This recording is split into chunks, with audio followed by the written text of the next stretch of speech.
Over the years, our family's had its share of health problems. So prescriptions are a part of our life. Before we went to the big box store. We both thought it would help us save. But with the long lines and impersonal service, filling prescriptions became a chore.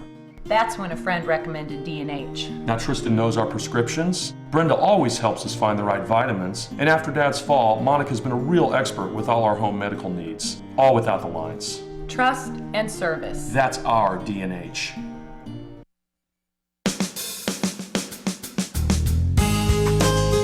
Good morning and welcome to Radio Friends on Thursday, January 28th. We have two guests that I want to introduce you to. We'll start, first of all, with my friend over here, Scott Bradley from Carpet One. Good to have you here, Scott. We have been doing a series with you on environmentally friendly flooring. And today, you brought something out that looks like real wood. It feels like real wood, but it's not. And it's all eco-friendly, right? Yes. Now, what makes this eco-friendly? Several things. Number one, the core of this product, it's a waterproof core, so it's not affected by topical moisture. Right. And So if you have animals and the animals have an accident on this, it's going to be okay. Yes. All right. Yes, it will not be harmed. But the core is made of post-industrial recycled wood dust and bamboo dust and limestone. The backing is made of cork, which we learned earlier, it's rapidly renewable resource. Right. And also antimicrobial. Yeah. And so the cork is harvested from the trees that reproduce, and they're putting clean air back to us to breathe. So everything you talk about here is eco-friendly, and that's something that a lot of people are concerned about nowadays. Yes, and another thing, there are no adhesives used during the installation of this product.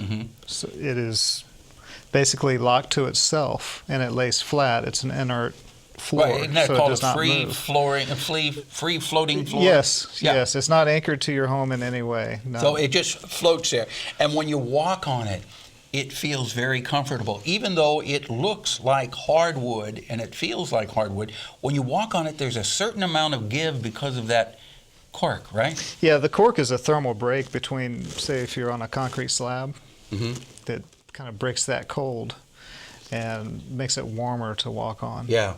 So the thing you keep in mind, if you are looking for environmentally friendly flooring, items like this are what you need to look at. If you're concerned about the environment, you want to do as little abuse to our world as possible, it's this kind of material.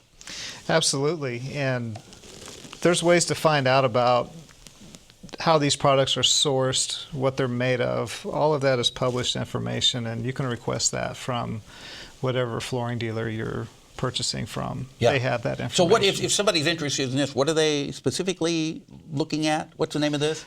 This is called Cortec Plus, and they probably have 40 different patterns. Yeah, it looks real, and it wears wonderful. Actually, this is what we put down in my house, and I really do like it a lot. It's great if you have pets, if you have kids, or if you just have a active lifestyle. Yeah. If you want more information on this, they can contact you at Carpet One. And what's your phone number? 573-449-0081. Okay, tell them you want information about the environmentally friendly floor that we were talking about. Well, you might want to be a little more specific because we have a ton of environmentally friendly, but the flooring that we were talking about on Radio Friends that looks like hardwood, but it's environmentally friendly. Yes, Scott Bradley, thank you so much for coming by. Fun, thanks. Carpet One. Now we got my other friend over here, Nick Foster from the Voluntary Action Center. It's a pleasure to have you here. Thank you, Nick. Paul. You had a pretty good Christmas season, didn't you? We did. It was a wonderful holiday season. We were able to sponsor out all of our families, almost 1,000 of them. So we served close to 3,200 people altogether with that program. And of course, couldn't have done it without all the sponsors in the community who took on that responsibility and opportunity and made it happen. It was great. Yeah. And the Voluntary Action Center, if you happen to be new to our community, is a wonderful organization that you can turn to if you need assistance, if you need help. And if they can't help you, they lead you in the right direction of where you look for help. That's right. Or if you know someone who might need some help, we're a great place to call to learn about what resources might be available in the community. Yeah. You wanted to talk about homes for computers? Right, You got homeless computers right now? Well, sort of. That's right. I hadn't thought of it that way, Paul, but we're trying to help these computers out by finding a home for them. That's exactly right. So there are residents in our community who have school-aged children in the home, but they don't have a computer. And, you really need a computer. It's awfully helpful, at least, to have one in the home. So we make these available. The City of Columbia replaces a number of their computers every year, and so we are able to distribute 30 to 35 of those each year.